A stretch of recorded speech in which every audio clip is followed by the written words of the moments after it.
Olá! Hoje a gente vai explorar um tema super importante. Como é que o Estado se organiza, né? Para dar conta de tanta coisa, com tantas demandas, umas bem complexas. Como ele decide o que faz direto e o que, bom, passa para frente? Nossa conversa hoje vai focar em dois conceitos que são chave nisso: centralização e descentralização. A gente está se baseando no material de direito administrativo para entender melhor. Exato. É. O, o ponto central é entender como o Estado busca ser mais eficiente. Ele pode fazer tudo sozinho, digamos assim, ou distribuir as tarefas. E entender essa escolha, olha, ajuda muito a ver a lógica por trás do governo, como ele funciona no dia a dia. Faz todo sentido. Então, vamos começar pelo que parece mais direto. O que é exatamente centralização nesse contexto? Certo.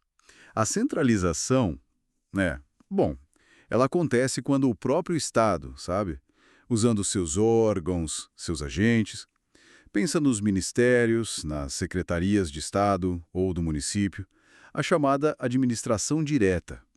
Eles mesmos executam as tarefas. Não tem uma outra entidade no meio, com personalidade jurídica própria, fazendo o serviço. A ação é direta mesmo, pela estrutura principal. Ah, entendi. Então, um exemplo seria tipo uma política de saúde sendo tocada direto pelo Ministério da Saúde, com a estrutura deles mesmo? Perfeito, exatamente isso. A responsabilidade e a execução ficam ali, concentradas no núcleo do governo, seja ele federal, estadual ou municipal. É o governo agindo por si. Uhum, certo. E aí, do outro lado, tem a descentralização. Imagino que seria o contrário, né? Distribuir as funções. Isso é o movimento oposto. Na descentralização, o Estado decide que é melhor ou mais eficiente, sei lá, desempenhar certas funções por meio de outras pessoas ou entidades. A meta, quase sempre, é buscar mais eficiência, né? Ou especialização.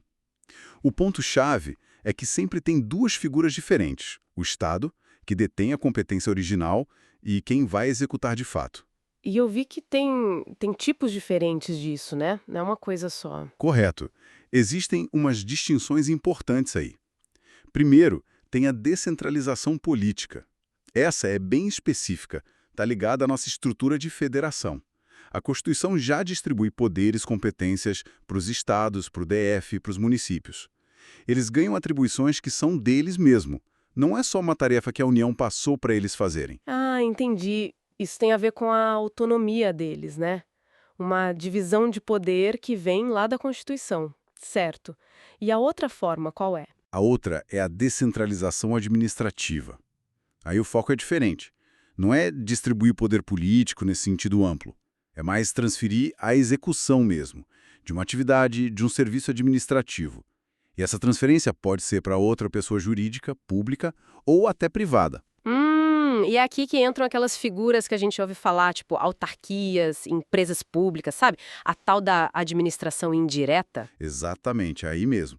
Pensa no INSS, que é uma autarquia. Ou nos Correios, uma empresa pública. A Petrobras, Sociedade de Economia Mista.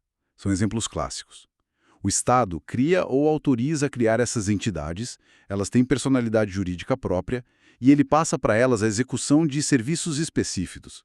Veja bem, a titularidade do serviço continua sendo do Estado, mas quem põe a mão na massa, quem executa, é essa outra entidade. E isso pode rolar até via contrato com particular, tipo numa concessão de rodovia, por exemplo. Que interessante.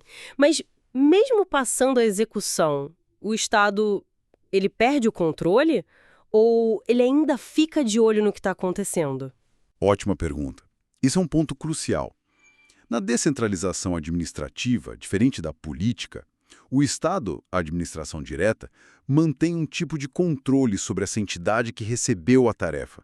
O pessoal do direito chama isso de tutela administrativa ou supervisão ministerial. Não é uma hierarquia direta, como chefe subordinado dentro de um ministério. É mais uma vinculação. O objetivo é garantir que a finalidade pública está sendo cumprida, que a coisa está indo no caminho certo, entende? Ok, acho que agora clareou bastante. Então, só para a gente amarrar aqui, centralização é o Estado fazendo diretamente com seus próprios órgãos, descentralização é quando ele passa a tarefa para outro, se for poder definido na Constituição para estados e municípios, é política, se for passar a execução de um serviço para outra entidade, como uma autarquia ou mesmo para um particular, aí é administrativa. E nesse caso, o Estado ainda supervisiona. Acertei? Perfeito. Essa é a ideia geral. São os desenhos institucionais que o Estado usa para tentar ser mais eficiente, né?